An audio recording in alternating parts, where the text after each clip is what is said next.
Click on the subscribe button and get locked into Crime Chronicles. In Red Willow County, Texas, power didn't raise its voice. It cleared its throat, and everyone listened. Caleb Brooks learned that early. At 26, Caleb drove the county's evidence truck, cataloging boxes no one else wanted to touch. He was steady, soft-spoken, and invisible by design. When judges passed him in the hall, they nodded without looking. When deputies joked, they joked past him. Invisible was safer. Then Angela Reed disappeared. Angela was 18, smart, headstrong, the kind of girl who asked questions at town meetings and didn't apologize for it. She vanished after leaving a fundraiser at the Civic Hall one Friday night. By Sunday, Red Willow was boiling with fear, and fear, like always, demanded a target. Caleb had logged evidence that night. He'd been seen near the hall, and he had something else the town didn't forgive. He kept notes, precise ones. District Attorney Lyle Mercer took control of the case immediately. Mercer was untouchable. He decided who went free and who didn't. His campaign signs still lined Main Street, years after elections ended. Mercer never accused Caleb outright. He didn't have to. A casual comment to a reporter, a question asked too loudly in the hallway. Why was the evidence truck still out after midnight? That was enough. Caleb was questioned, released, never charged. But Red Willow convicted him anyway. Friends stopped calling. His church seat stayed empty beside him. One night, someone spray-painted "We Know" across his garage door. He washed it off before sunrise and went to work like nothing happened. The investigation stalled, then slowed, then quietly disappeared. Angela Reed became a name spoken only at anniversaries. Caleb stayed.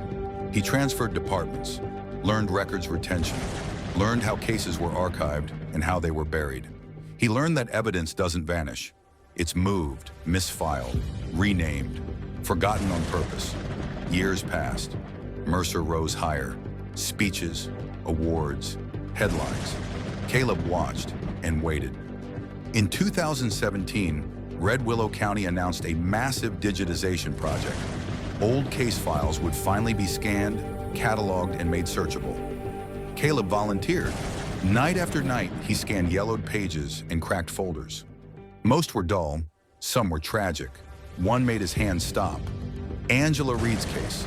It wasn't empty, it was altered. Timestamps didn't match. Witness statements referenced interviews that didn't exist. And one thing stood out, a sealed memo signed by Lyle Mercer, ordering a specific interview excluded due to credibility concerns. The interviewee, Angela's former employer. Caleb didn't copy the file, he logged it.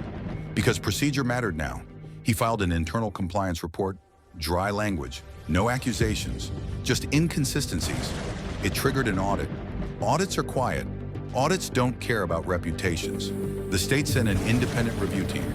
They weren't hunting a killer, they were hunting paper. And paper tells the truth when people won't. They found missing logs, altered dates, evidence transferred without authorization. They found that Mercer had quietly closed Angela's case weeks after her disappearance, then publicly claimed it was still active for years. That wasn't murder. That was obstruction. The audit expanded.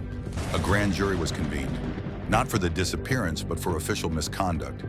Mercer laughed at first, called it a misunderstanding.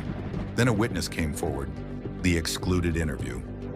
Angela had confided in her boss the night she vanished, said she was scared, said someone powerful had been pressuring her to drop a complaint she'd filed with the county, a complaint against Lyle Mercer. The grand jury didn't need DNA. They didn't need a body. They needed lies. Mercer was arrested at his office, led past staff who once jumped at his commands. Cameras caught the moment his face realized authority doesn't survive accountability. The community erupted. How could this happen? How did no one know? Caleb testified quietly. Precisely. He never raised his voice. The jury returned multiple indictments: tampering, obstruction, abuse of office. During sentencing, the judge said what Red Willow had avoided for decades. This court finds that justice was not delayed by time, but by power. Mercer was convicted. Angela Reed's case was officially reopened, her name cleared, her file restored.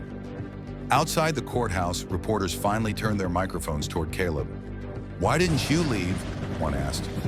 Caleb thought about the nights he scrubbed graffiti, the years he swallowed shame, the town that never apologized. Because truth doesn't need anger, he said. It needs records and patience. Red Willow removed Mercer's plaque from the courthouse wall, and for the first time since 1988, the county admitted the hardest lesson of all. Justice doesn't always arrive with sirens. Sometimes it arrives with a scanner, a signature, and someone you underestimated, doing their job perfectly. Subscribe for a more intriguing true crime story. Subscribe to Crime Chronicle.